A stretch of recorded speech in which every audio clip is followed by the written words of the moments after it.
now share screen, iPad. Oh, fuck. A plugin is required. Jesus Christ. I've been doing this for 2 years. Okay.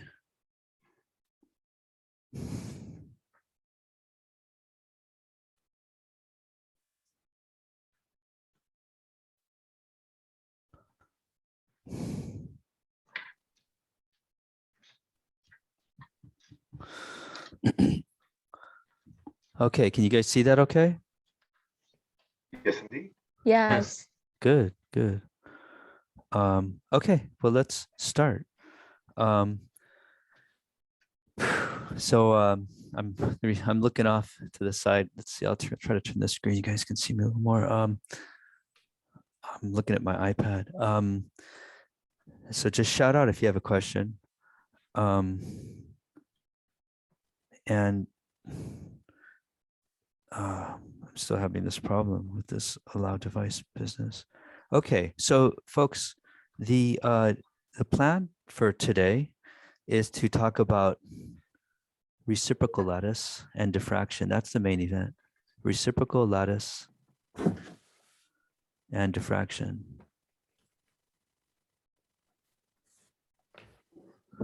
All right.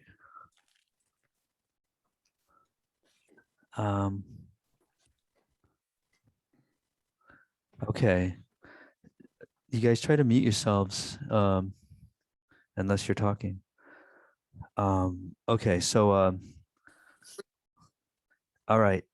So last time, so let's just say, let's talk a little bit about last time.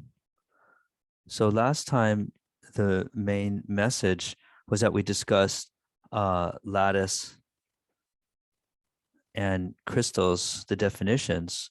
And the main message of last lecture was that lattice and crystals are not the same. And there's a subtle difference, but it's one that's very important and you have to understand it. And the main thing is that a lattice, and this is no joking matter. This is a very serious thing, is that the lattice is defined by these two characteristics. A lattice is an infinite set of points which look the same no matter where you stand. Look the same no matter which point you stand on. You got to stand on a point, no matter which point you stand on. So you can jump from one point to the next of the lattice and it looks the same. And that's key.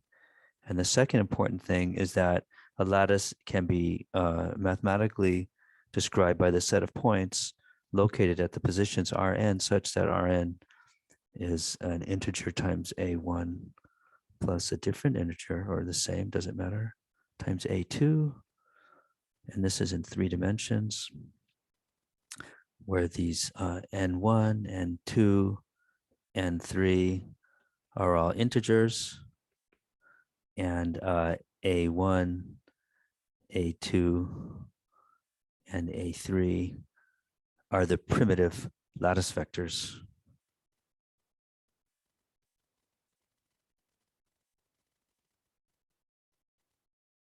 Or sometimes we just call them lattice vectors. Or sometimes we call them primitive vectors. I mean, people just call them different things at different times. And so you just have to know from the context, all right? Because people use different language, but you have to kind of understand from the context what they're talking about. And a crystal, and sometimes I write crystal as like that extal just to make it quicker to write. It's the same thing. The crystal, the key concept is that a crystal is a lattice plus a base, a basis. And the basis is just a cluster of atoms, arbitrary cluster of atoms. And so I gave this sort of famous example where if we just have these points, then we see that, I didn't draw it very well, but this is a lattice. But this, if I drew it like this, where now I have two atoms at each of those points, this is not a lattice. But a lattice is always a crystal, but it's a crystal where the basis is just one point. But this thing on the right is not a lattice, but it's equal to a crystal where the basis is 2 points. Okay, so you really have to understand that. That's actually important for solid state physics, surprisingly. And so we talked about lattices. We talked about, we said that there are 14 different lattices in 3 dimensions. And some of the most common are cubic. There's a lot of materials that have the cubic lattice. Cubic. And the cubic are the easiest ones to draw because they're cubic. And so the cubic lattices, we have the simple cubic where there's an atom at each point of the corners. I'll call that the simple cubic. And then we had the other ones, 2 other ones that are very famous. One is the face-centered cubic, where there's an atom at every face. I'll call that FCC, face-centered cubic. And then BCC is body-centered cubic, where now you have an atom at every corner, but there's one in the middle too, in the center, body-centered cubic. And so this is, here we have soft metals are examples that have this structure like copper, gold, silver, but the brittle metals, a lot of brittle metals have the body-centered cubic. Brittle metals like tungsten, molybdenum, chromium, iron. All right, those are just some examples. And so now, so you see this problem I'm having with this device thing. So now what we have is a, now I will talk about an index system for understanding crystal planes.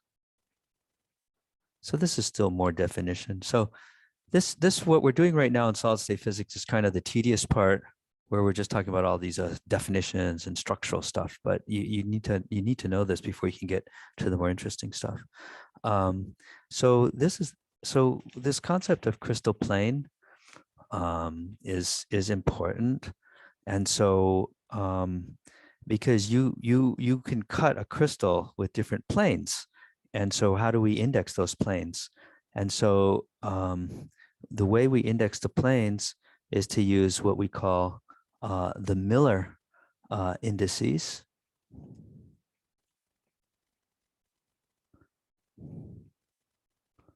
The Miller indices. And so let's define them. And the definition of the Miller index, there's actually many different ways to make this definition, but I'll give you sort of the most hardcore, well, there's different ones, but this is sort of a very general one that you see in a lot of books, and it's not intuitive, but don't get caught up on it. Don't worry about it. I don't think you need to like get too hung up on this definition. And it's kind of a weird definition, but it's simple. It's a simple definition, but not intuitive. So let's do this. Let's draw the 3, to define a crystal plane, do it like this.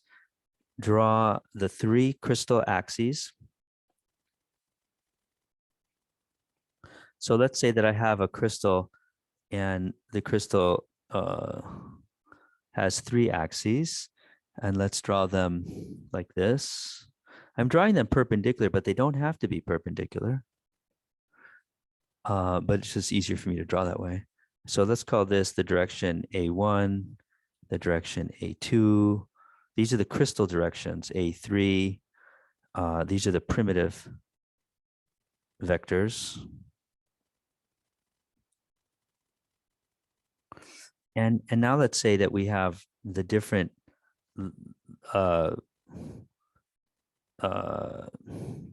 let's say that we have the different lattice constants. So here we'll have, suppose we go out 1.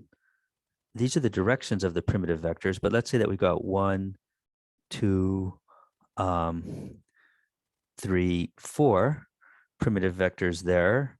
Well, I'm just going to draw all the lattice, the primitive increments of the primitive vectors. And so let's say that I have a plane. And so these are all the places where atoms might live. And let's say that I draw a plane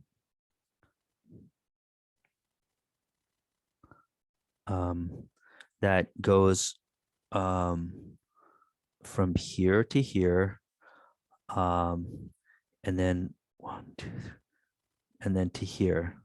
So now this is a plane that I've drawn, where this is 1A2 here, and this is 3A1 here, and this is 2A3 here.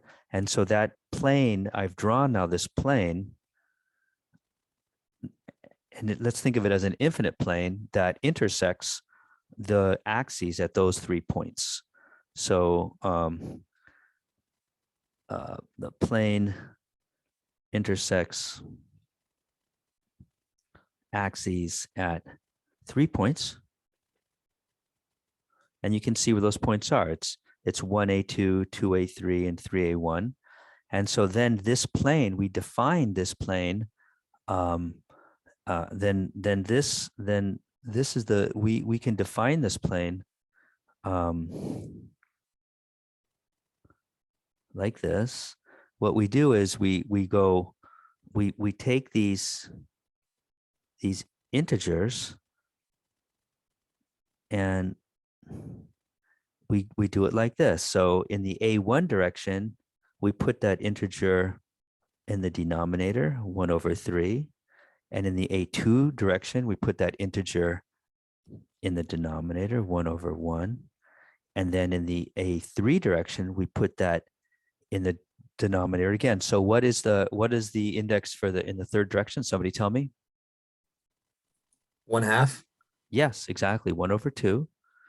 And this is like a weird definition. I mean, you don't try to like understand it right now. Just understand what I'm doing, but not why I'm doing it. It's just a weird definition. And then we find the common multiple.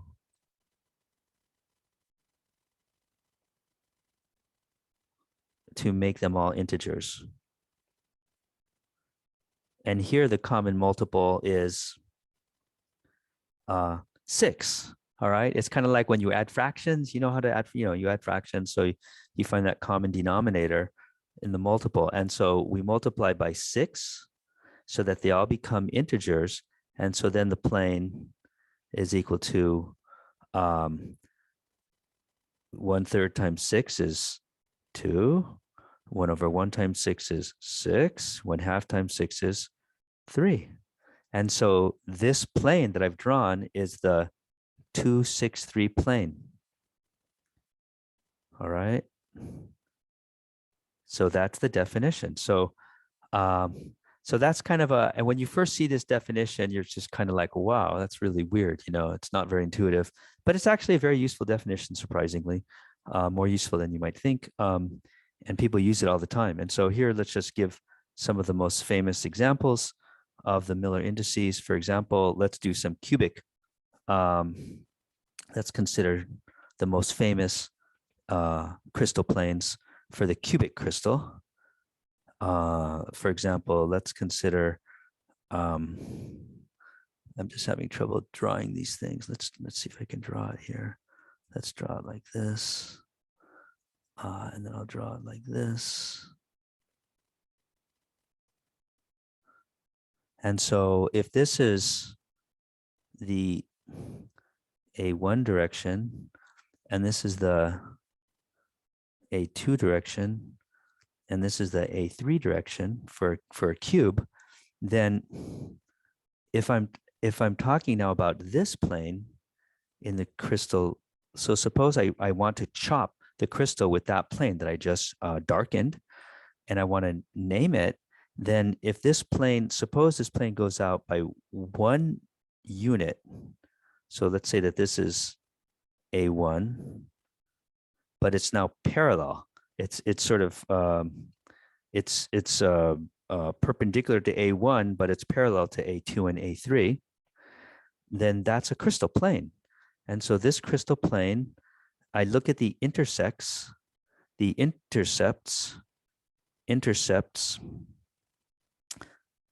and so the intercepts for how many, okay, so how many for in the A1 direction, the intercept is how many units far out? Tell me. The plane I drew intersects the A1 direction. How many units of A1 out from the origin? Tell me. 1. 1. That's right. How many, okay, and it intersects the A2 axis. How many units out from the origin? Tell me. 0. No, that's almost kind of like weirdly close, Maybe? but no, it's not 0. What is it? Infinite. Yeah, it's infinity. And where does it intersect the A3? It intersects it where? Say it. Infinite. Yeah. And so now I do the inverse of those. And so then the Miller indices is this. It's going to be the inverse of 1 is 1. The inverse of infinity is what? Tell me. 0. That's right. And so this is the 1, 0, 0 plane. Okay. So I just drew the 1, 0, 0 plane. And so now let's do it for a different plane. Let's do you can draw that, and then we can draw this. So this is another cube.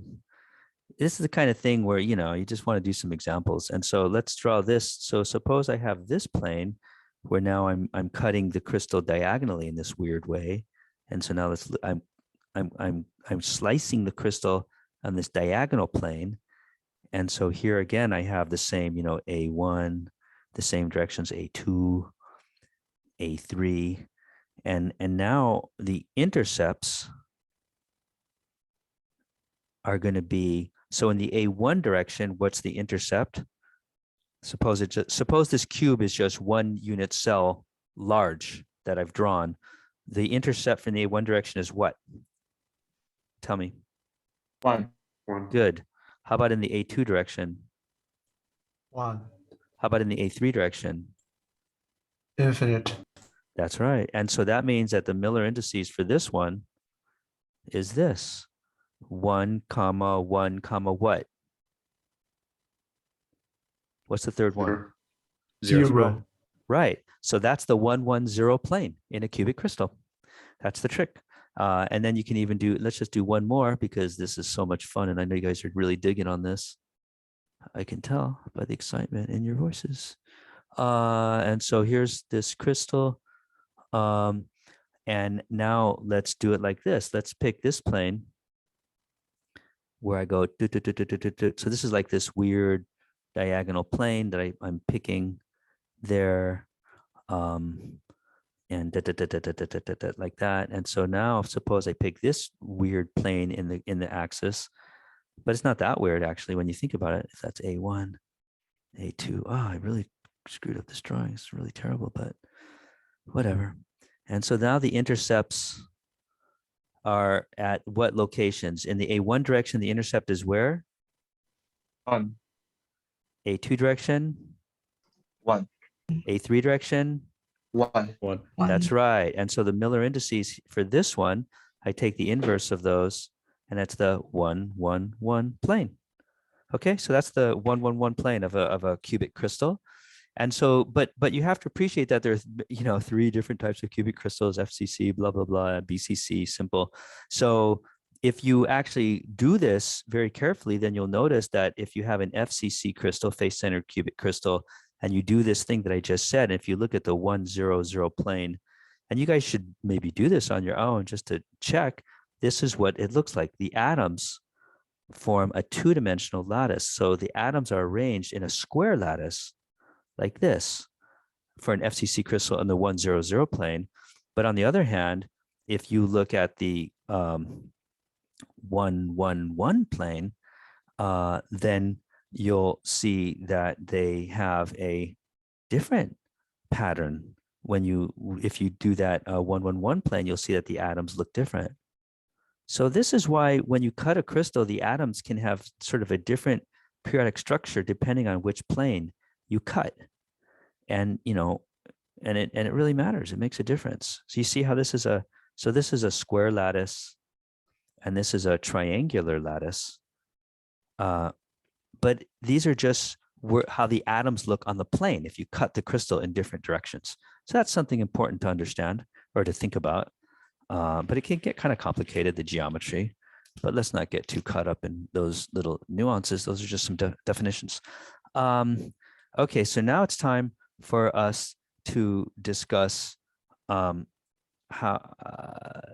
it's time for us to talk about reciprocal lattice vectors, reciprocal lattice vector stuff. And the reciprocal lattice vectors are very important because this is a nice way to understand periodicity. This helps us to understand and utilize the periodicity of crystals. Periodicity of crystals. To understand what I'm talking about, let's just, in solid state physics, we talk about crystals because when we look at periodic structures, there are a lot of interesting properties that periodic structures have. So we really like crystals in solid state physics because they're periodic, and the periodicity leads to, and because they're periodic, we get a periodicity in physical properties, and we'll be talking about that in this class. We'll be talking about electron density in a moment. We get a periodicity in physical properties such as electron density, as in one example, which we'll be using today, and then 2. This leads to diffraction.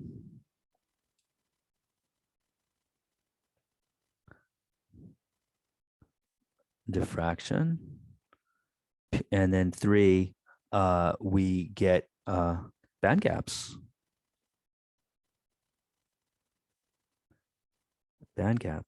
So the periodicity of crystals leads to these properties, and this is what we want to understand. But it'll take us a while to understand all of this stuff. But today, what I really want to do is, I want to start discussing these 2 things. Band gaps will take longer for us to figure out. So to start to understand the reciprocal lattice, let's start with a crystal. And let's do it all in 1 dimension because 1D is easier, and then we will generalize to 3 dimensions. So 1 dimension is always easier. So let's consider a 1D crystal. So let's start with a 1D crystal. And so since it's a 1D crystal, I can define the crystal. It has a lattice. It has a lattice constant that I'll call A. And so the lattice vector, if you want to sort of try to be rigorous, the lattice vector, I could define the lattice vector as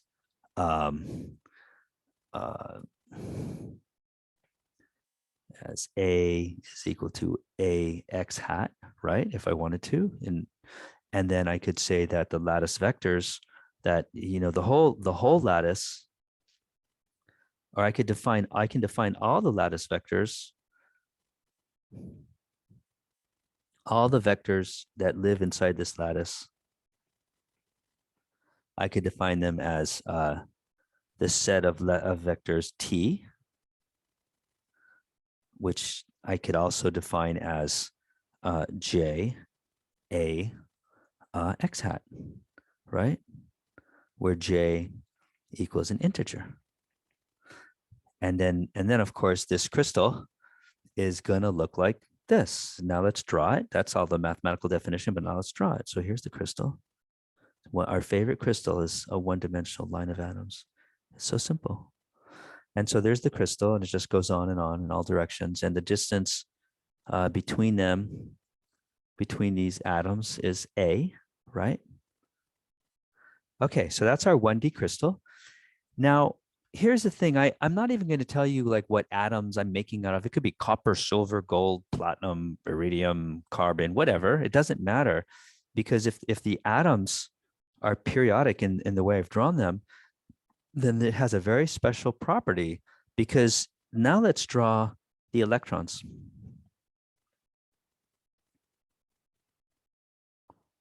Let's draw the electron density. And this is the cool thing. Like, I'm going to draw the electron density. So here's a cloud of electrons. Here's, some cloud of electrons. Now, this is the electron density. I'll call it N of R. Or I should call it N of X. We're in 1D. N of X. And here's the thing. To really know what the electron density is in this one-dimensional crystal is actually really complicated. To figure out the electron density of crystals is like a lot of work. You have to solve the Schrodinger equation and take into account electron-electron interactions and blah, blah. I mean, there's a whole lot of complexity, which is why you're taking this class, to learn it, solid state physics. So it's actually a very complicated quantity to figure out the electron density in a crystal. But it turns out that because of the symmetry of the crystal, without even solving the Schrodinger equation or doing any math or anything, we can already say something very profound and important about the electron density. Because just by symmetry, I can look at this crystal and I can see that the atoms are periodic. So whatever those electrons are doing, I know from the symmetry of the crystal that electron density is going to be what? Can you guess? Now I'm asking you a question. So just shout out the answer if you can think of it. It'll just be repeated at different sites in the crystal. That's right, but something that is repeated at different sites in the crystal, we have a word for it. If it's the same at every wavelength, what do we call that? The same symmetry. Yeah. Periodic. That's Periodic. the word. That's the word I wanted you to say. Periodic. Say that word. Periodic. So it's periodic. That's exactly. You guys are right. You're totally right. Okay. So it's periodic. So the electron density N of X is periodic, and that's very profound because there's a lot going on there, and so just the fact that it's periodic means that there's a lot that I know about the electron density without doing any quantum mechanics or anything, just from symmetry. And so let's think about that.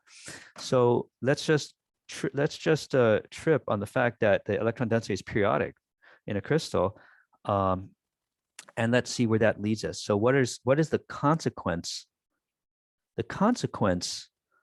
What are some of the consequences of a periodic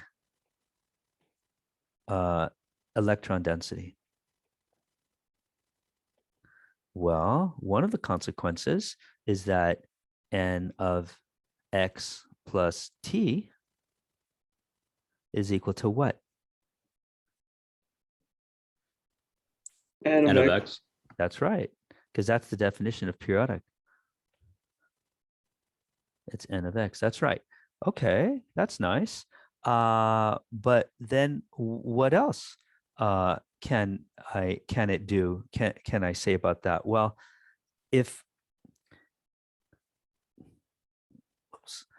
what else we can say is that if I can list, if I can, let's consider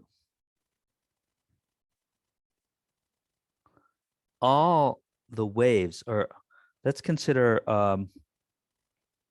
all, I'm sorry. Let's consider all wave vectors that represent waves representing, let's consider all wave vectors representing periodicities commensurate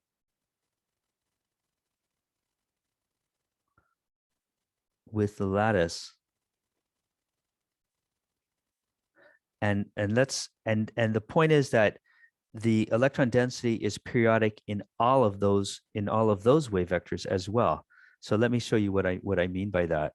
If this is my lattice, where this distance is a, then I know that this wave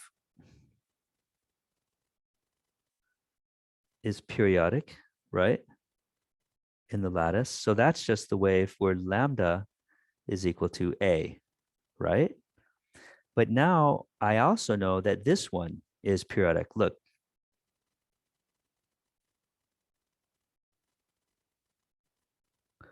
And this one is lambda, I'll call that lambda 1 equals a. But this second one I drew, what is the wavelength of that one? I'll call that lambda 2. What is the wavelength of lambda 2 that I just drew? A/2. That's exactly right. God damn it. This stupid thing is really messing me up. Lambda 1 and lambda 2 is a/2. And then a/3 is harder to draw, but let's draw a/4. You know, see, I can do another one in there. You see the pattern. And so I could have lambda 4. I just drew lambda 4 as a/4. And of course, you know that lambda 3 will also be periodic. So these are all periodic. I say that these are all commensurate with the lattice. And so basically, I know that lambda j is equal to a/j, where j equals an integer, is commensurate or periodic with the lattice, is commensurate with lattice. And so I can think, so what I can do is I can write the set of all waves that are periodic in my lattice. So then I could say that if I define if I define a wave vector, let's define it as G.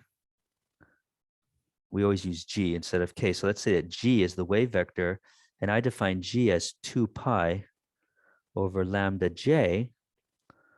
Then let's define it as G sub j. Then G sub j is a wave vector, 2 pi over a, that represents a wave that's periodic in the lattice. And so then this wave, you know, in a wave is e to the I g j x. That's when I say a wave. So that's a wave, right? E to the I, you know, it's a function, a wave. So this wave is periodic in the lattice. And in fact, the set of all periodic waves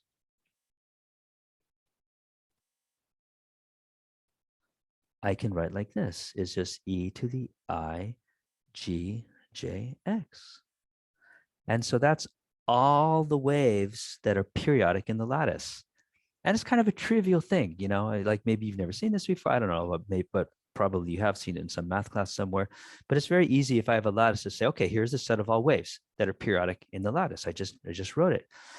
But what that means then, but that's kind of a that's kind of a profound statement where I'll just remind you, Gj is equal to 2 pi over a j, which is equal to, remember, it was 2 pi over lambda j. But that's sort of a profound thing, because that means then that my electron density n of x, or maybe I should write it like this. I can say, well, therefore, my electron density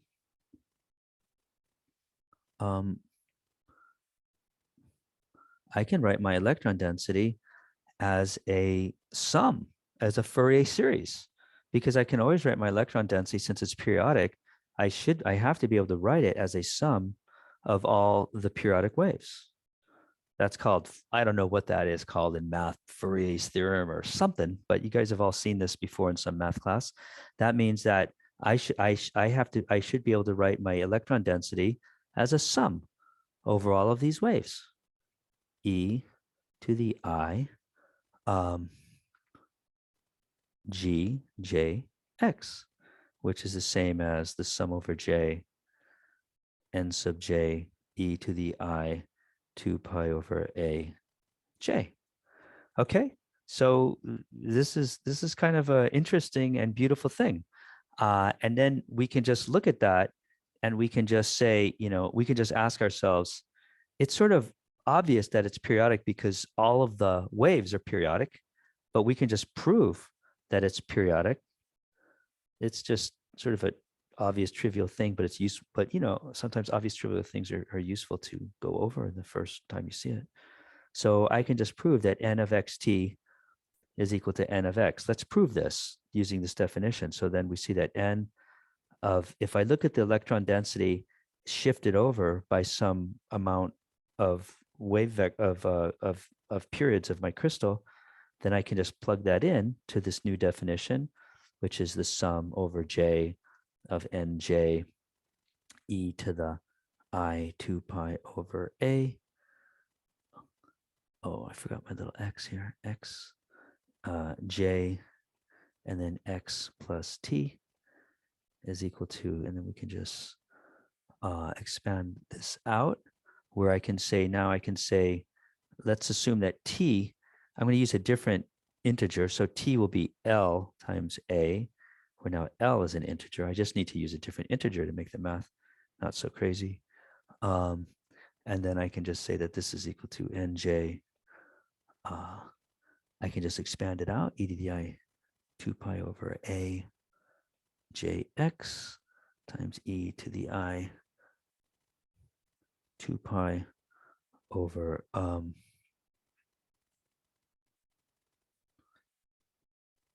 a j times L A.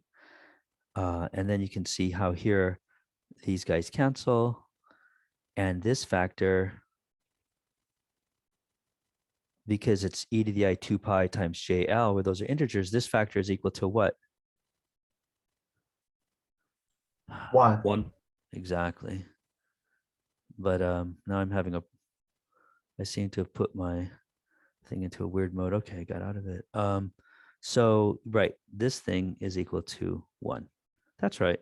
And so, therefore, n of x plus t is equal to this, which is just n of x.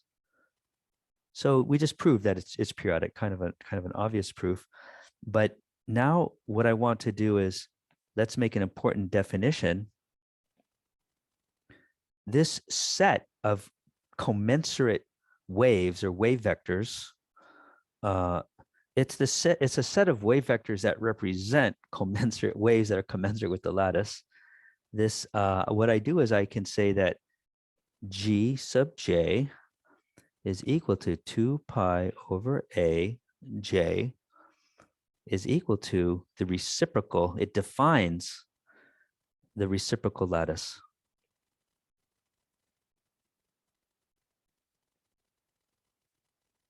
it defines the reciprocal lattice of, here's my lattice vectors T, which is say N A X hat. So that's my lattice, but then this is my reciprocal lattice.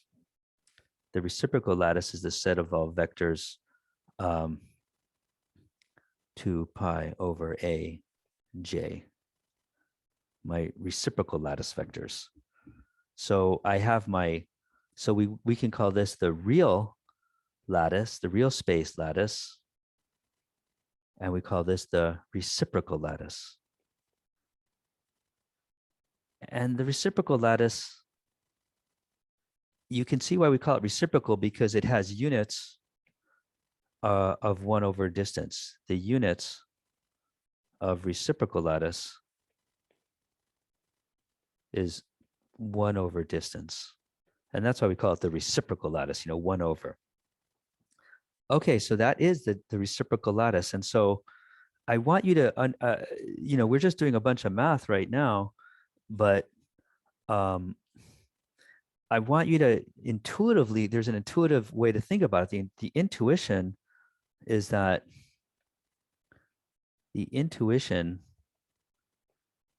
the reciprocal lattice represents the set of, at least this is how I like to think about it. The reciprocal lattice represents the set of waves, and those, it represents the set of waves that are periodic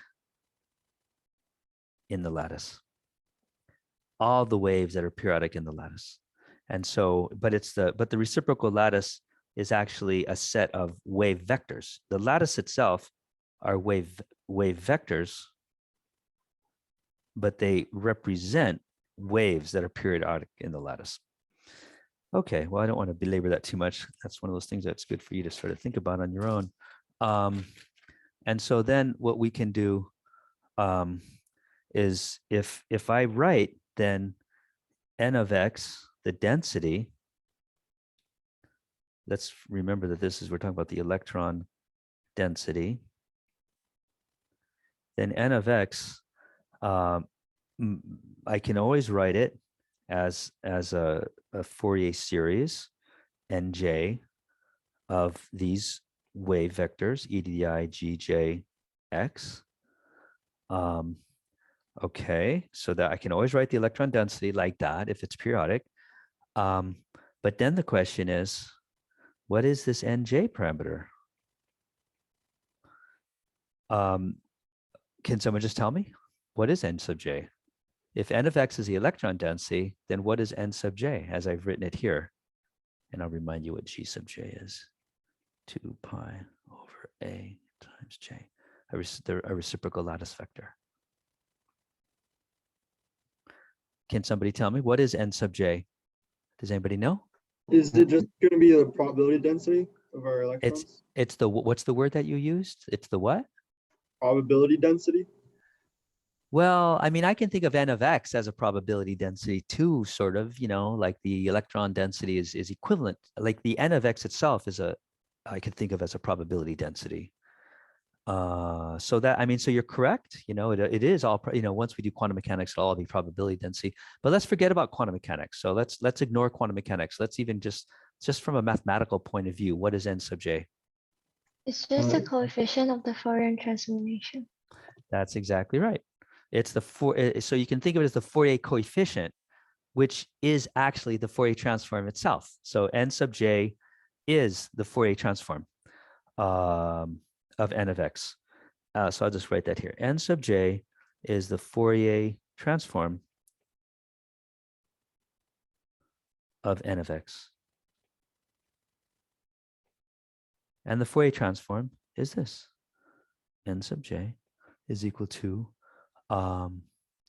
where did I write it? I'll just write the answer right here. 1 over a integral from 0 to a e to the minus I g sub j x n of x dx. Okay, that's what n sub j is, the Fourier transform. But now let's derive that. Let's derive it. And so 老四 what? So let's derive this. And so it's pretty straightforward. You start with the definition n of x is equal to, so this we know to be true because we just know that n of x is periodic, and so we can always write it as a sum of periodic wave vectors. So this is the starting point because we know that to be true. And so then what we do is we multiply by it's the Fourier trick, e to the minus I g sub j prime x. We're just using a different index, and then we integrate. Okay, so this is a common trick that you guys have probably seen before in a math class. It's called like the Fourier trick. I'll even call it the trick, the Fourier trick. You multiply by that component and then you integrate. And maybe you've never seen it, in which case today's your lucky day. You saw something, you're seeing something very important. So let's do that. And so then let's do that to both sides. And then you have 0 to a, e to the minus I g sub j prime, x, n of x dx. And remember what we're doing is we're deriving this thing here, okay? We're deriving this expression. So I just want to remind you what we're doing. That's what we're deriving. And then this is equal to the sum over j and sub j. And we're going to multiply and integrate. So it'll be 0 to a. And I'm skipping a one step of algebra, e to the I, gj minus gj prime, x dx. Okay, where gj, let's always never forget, what our, the definition of our reciprocal lattice vector 2 pi over a j. Okay, so do you see that? Okay, so I'm just multiplying it out. But now to do this integral, let's do this integral, and let's consider this integral. So this integral 0 to a. This is a very important integral in solid state physics. It is it's really important all over the place. It's really very important, dx. And so if I want to do that integral, then there are two cases. One of the case is when j equals j prime, and the other is when j does not equal j prime, where j and j prime are, you remember, j and j prime are integers. So let's look at the first case. 1, 2. Let's look at case 1. So this integral equals what? In case 1, j equals j prime.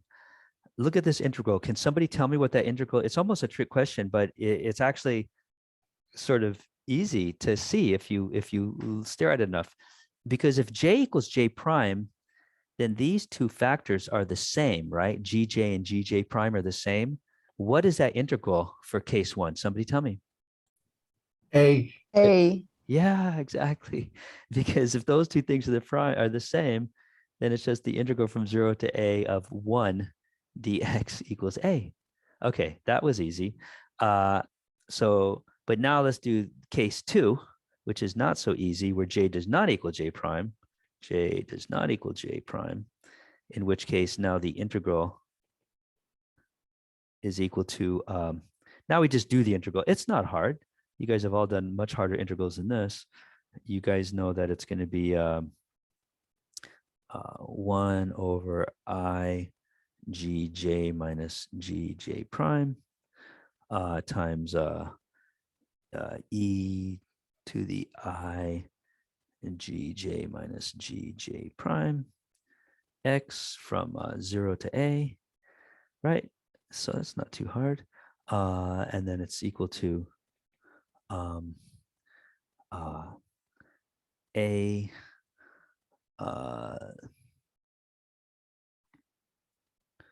let's just plug everything in. A over I 2 pi times j minus j prime. Just plugging in for the GJ business times e to the I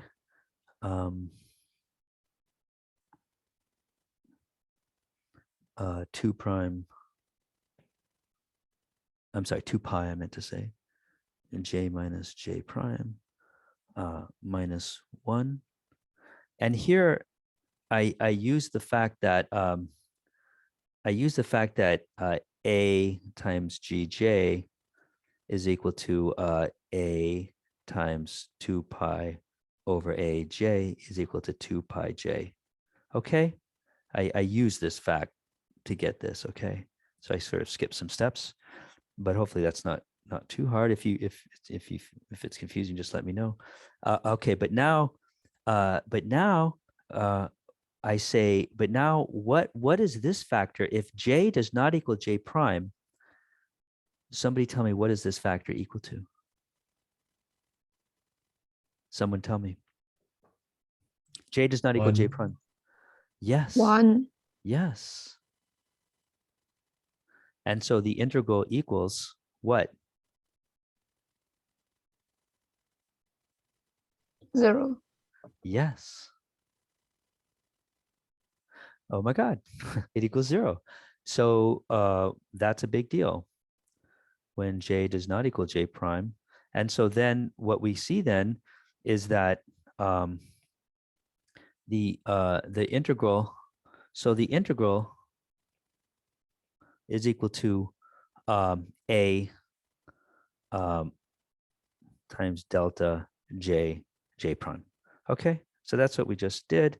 And so now let's plug it in there. And so then we can go back to our math up here, right? That we had.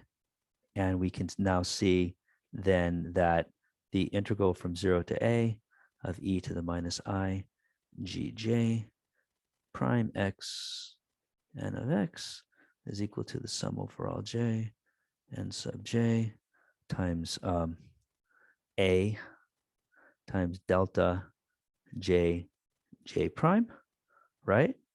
But that sum then collapses. So then I know that then j has to equal j prime. And so then I have that this is equal to then nj prime times a. And so then now what I do is just let's just set j prime go to j because it's just a dummy variable.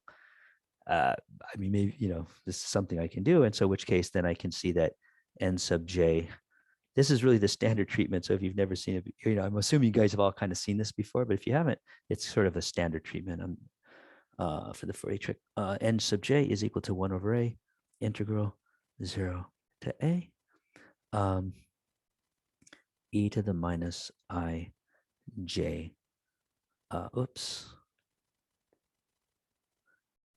e to the minus I g j x n of x dx. Okay. All right. We're whereas n of x is equal to the sum over j of nj e to the I gj x. Okay, so we just sort of defined n of x can be written as a Fourier transform in the reciprocal lattice vector waves, and n sub j is just the Fourier transform of the electron density. And so this is kind of cute because it's kind of like, wow, we did all that. That's kind of like a lot of little, fancy math, not that fancy really, but it's kind of cool that we can say a lot about the electron density without doing any quantum mechanics, just by knowing the periodicity of the lattice. So the fact that the lattice is periodic means that we sort of, that implies a lot of behavior.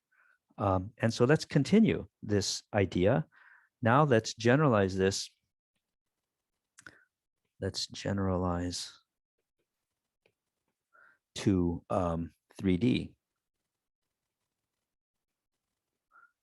Let's generalize to 3D. And so now in 3D, we can say that we have we can assume that there's a reciprocal lattice vector, that we can assume that we know a set of wave vectors. So this is we assume that, let's assume that we know the reciprocal lattice, let's assume what we're going to assume that reciprocal lattice exists.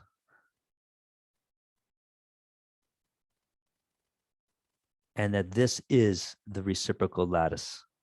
Okay, G. I'll use G to represent all the vectors in the reciprocal lattice. And remember, it's the wave vectors for waves that are periodic in the lattice. So it's a well-defined quantity, and it's even an intuitive quantity in that sense. And so if this reciprocal lattice exists in 3 dimensions, then I can write my electron density. Then I can say that my electron density. So well, before I do my electron density, let's assume that I have a 3D lattice, which is this set of points T. Okay, so this is my real space lattice. And I also have a reciprocal lattice, G. Okay, so I have these 2 lattices. Let's assume they both exist. And so then we can say that the electron density of that lattice, of the electrons living in that lattice, electron density, then I know that my electron density, N of R, is periodic in the real space lattice, right? Because N of R is equal to N of R plus T. So my electron density is periodic in 3 dimensions. So I'm just generalizing the concepts we already did. And so now I can say then where T, where now my lattice T is just equal to my real space lattice.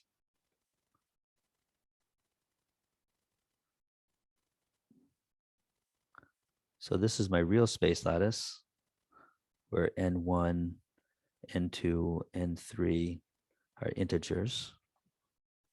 And so then what I can say then is that I know that N of R, because the reciprocal lattice is a set of all the waves periodic in my real space lattice, that means I can write my N of R as a sum of those waves from Fourier's theorem. G, N of G, e to the I, G dot R. Okay, where N of G is just the Fourier transform of N of X using G. Okay, so so I can write my electron density as an expansion of waves where the wave vectors are the reciprocal lattice vector. And so then I know then that because my lattice is periodic, I know that I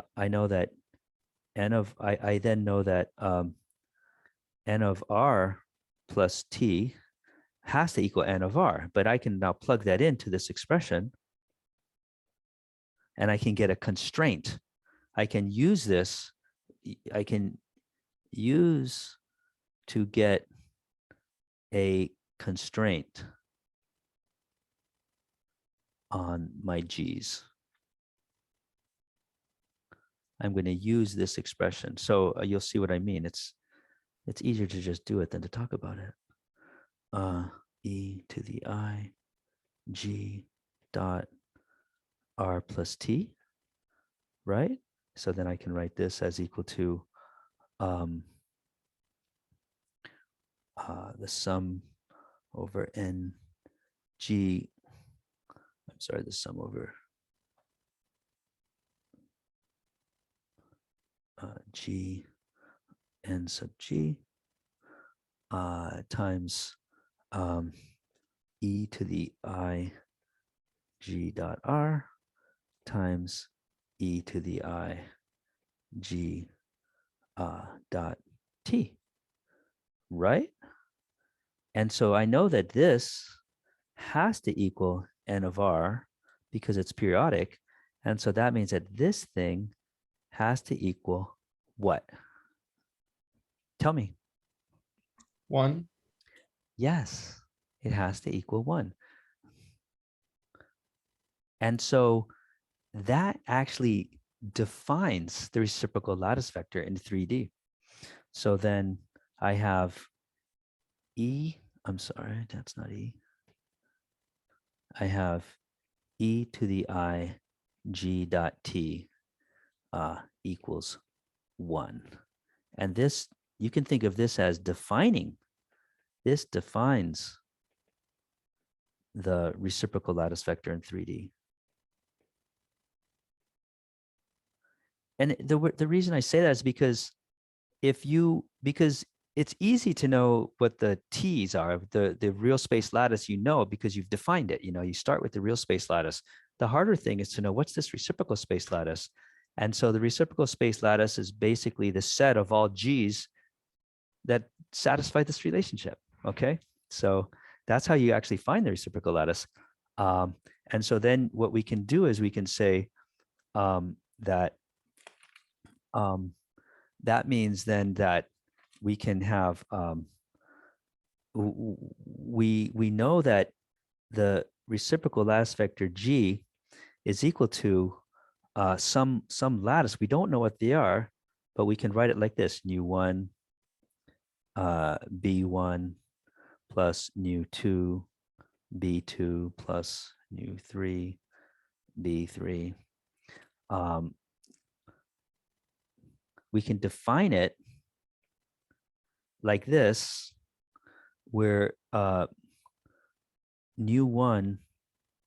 nu2, nu3 are integers.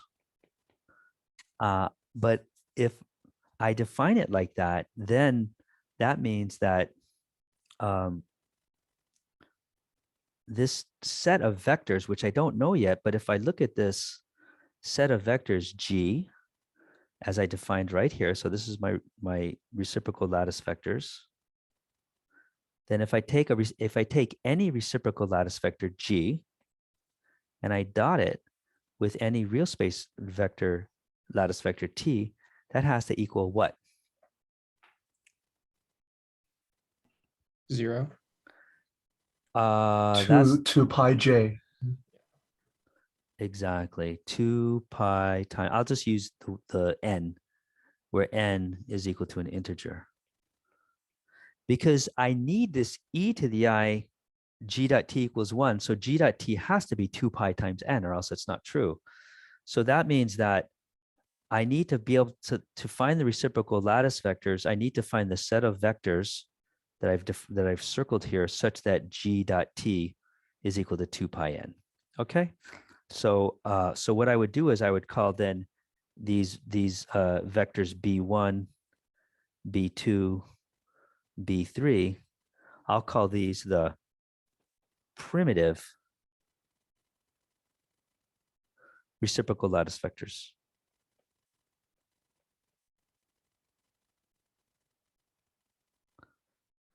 So I can so the point I want to make is that the reciprocal lattice exists, and it's a lattice, it's periodic, it has primitive vectors. I can write it as a linear combination, linear superposition of primitive lattice vectors.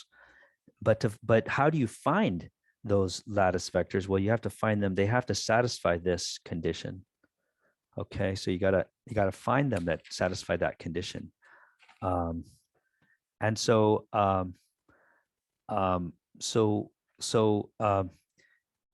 if you look close, if you see that if t is equal to a1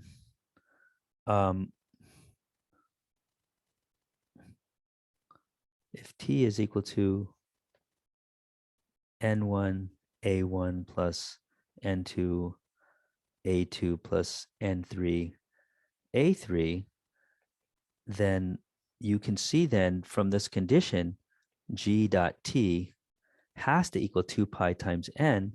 And so therefore you can see that you have B, you can then see that BI dot AJ is equal to 2 pi delta IJ. So that's another condition where this is real. These are the real primitive vectors, and these are the reciprocal real primitive vectors, and these are the reciprocal primitive lattice vectors.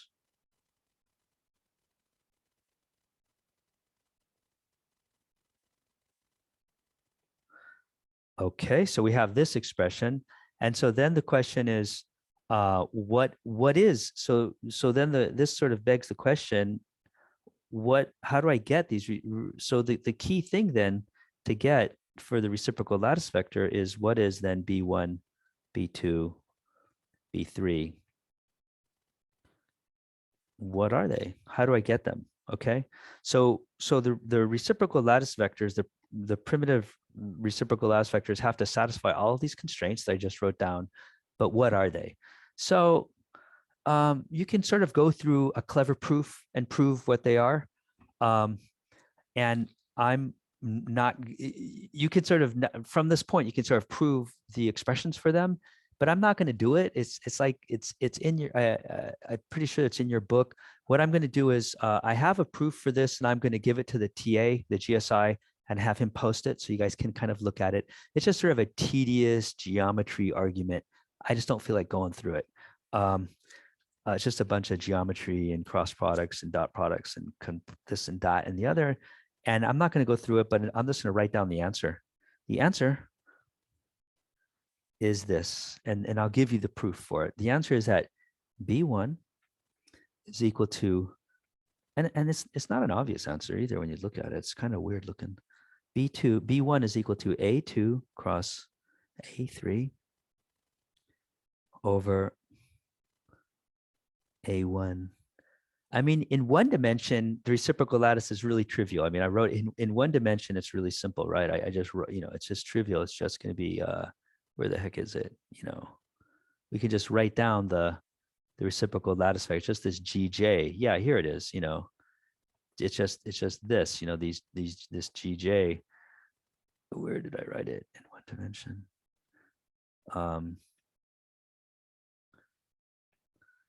Okay, well, I'm getting lost in my notes, but okay, but in one dimension, it's just really easy, but in three dimensions, it's kind of hard. In three dimensions, it's this A2 cross A3, B2 is equal to 2 pi A3 cross A1 all over A1 dot A2 cross A3. And the reason why it's this kind of complicated expression is because remember the lattice vectors are not necessarily perpendicular to each other. The reciprocal lattice vectors, they could be at weird angles. And that's why you have to have this kind of complicated definition. B3 is equal to A1 cross A2 all over, times 2 pi all over A1 dot A2 cross A3. Okay, so these are the the primitive reciprocal lattice vectors. Primitive reciprocal lattice vectors. So if you're given, so the idea is that you're given T, the real space lattice, then you can find G, the reciprocal lattice, using this formula. Okay, so so now we've defined the real space lattice, we've defined the reciprocal lattice, and the reciprocal lattice is super important and super useful And one thing that I want you to think about is that it's kind of not intuitive when you see it for the first time, but this is sort of a nice way to think about it. It's kind of like, here's my real space lattice, a set of points. And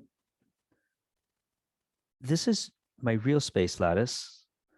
And my reciprocal lattice is kind of strange because it's really a set of, my reciprocal space lattice G is equal to a set of wave vectors. They're wave vectors. That's what the reciprocal lattice are, because you can see that they have units of 1 over A, units of 1 over A, 1 over distance. And so the way to physically think about it is that the reciprocal lattice is sort of a set of, like if I pick some origin, let's do it like this. So if I pick some origin, right here, this is my origin, and that's my lattice, then I can draw wave vectors which represent waves that are commensurate in the lattice. So I can shoot waves out in all these different directions, and these are waves, right? So so think of the G vectors as a set of wave vectors that correspond to waves, and those waves are periodic in the lattice, all right? Because every time there's a crest, one period of the wave is commensurate with the lattice. And so the point I want to make is that the reciprocal lattice is fixed to the real space lattice. So I want you to have this picture in your head. So this is how I picture it, at least. And so I find it to be a useful picture. So here's the real space lattice. It's a bunch of points. And the reciprocal lattice is a bunch of arrows. Okay, it's a bunch of arrows. And those arrows are wave vectors, but those arrows are fixed in the lattice, because if I rotate the real space lattice, well, I'll ask you, if I rotate the real space lattice, does the reciprocal lattice also rotate? Yes or no?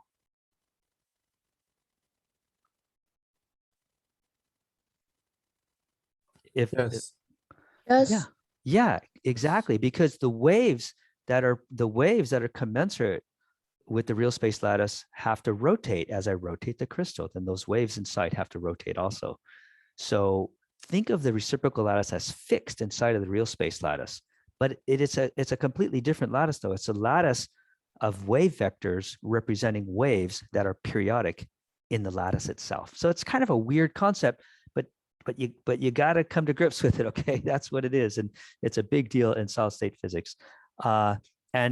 And here I will just say one thing here, just to sort of blow your mind, which is that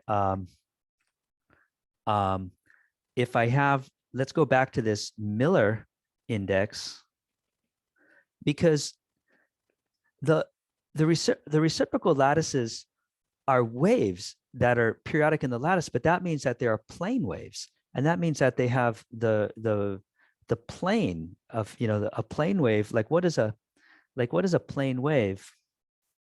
Like a wave, a plane wave has planes of constant phase, right? So if this is a plane wave, then a wave has planes of constant phase. And so that means then that if the reciprocal lattice vectors defines all the waves that are periodic in the lattice, that means if I have a crystal plane that I've sliced, right? If I'm slicing the crystal plane in the way that I defined before, that means that slice has to be perpendicular to a reciprocal lattice vector, some reciprocal lattice vector. So the crystal, the crystal planes have to correspond to a plane of constant phase for some reciprocal lattice vector, for some G. And so what that means then is that if I have the Miller index, and let's say the Miller index is H, K, L, representing a plane. This is a plane in the crystal. Then it turns out that this plane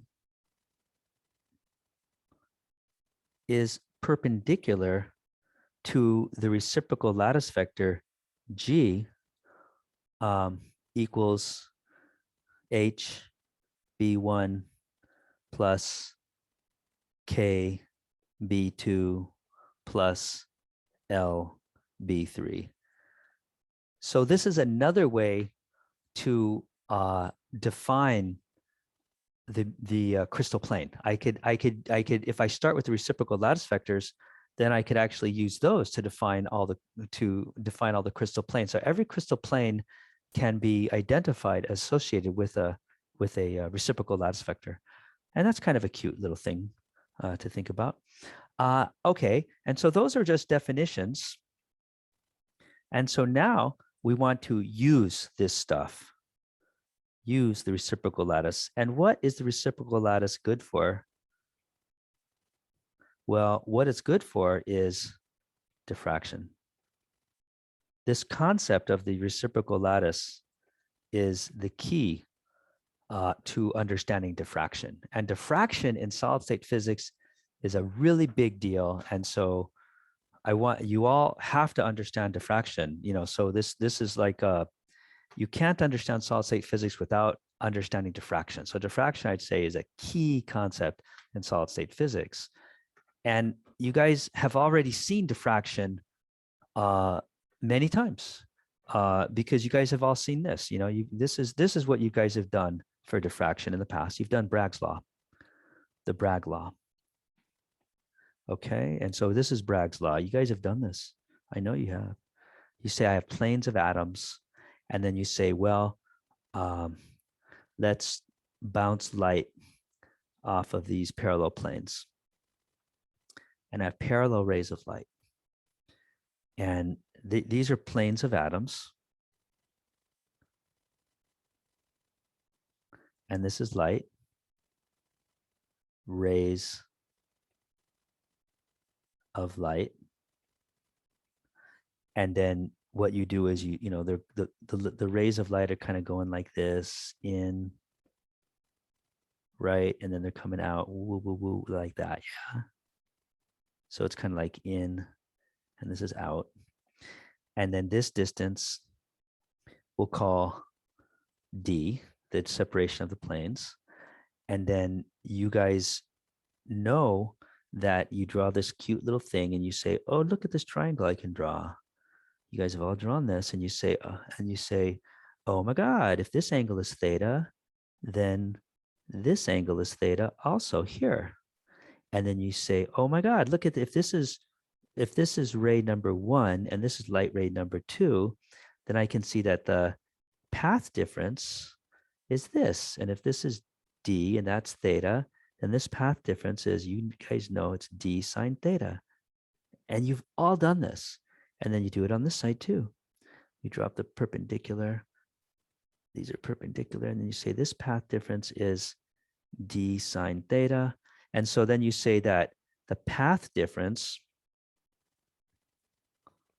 is equal to 2D sine theta, because that means that ray 1 goes,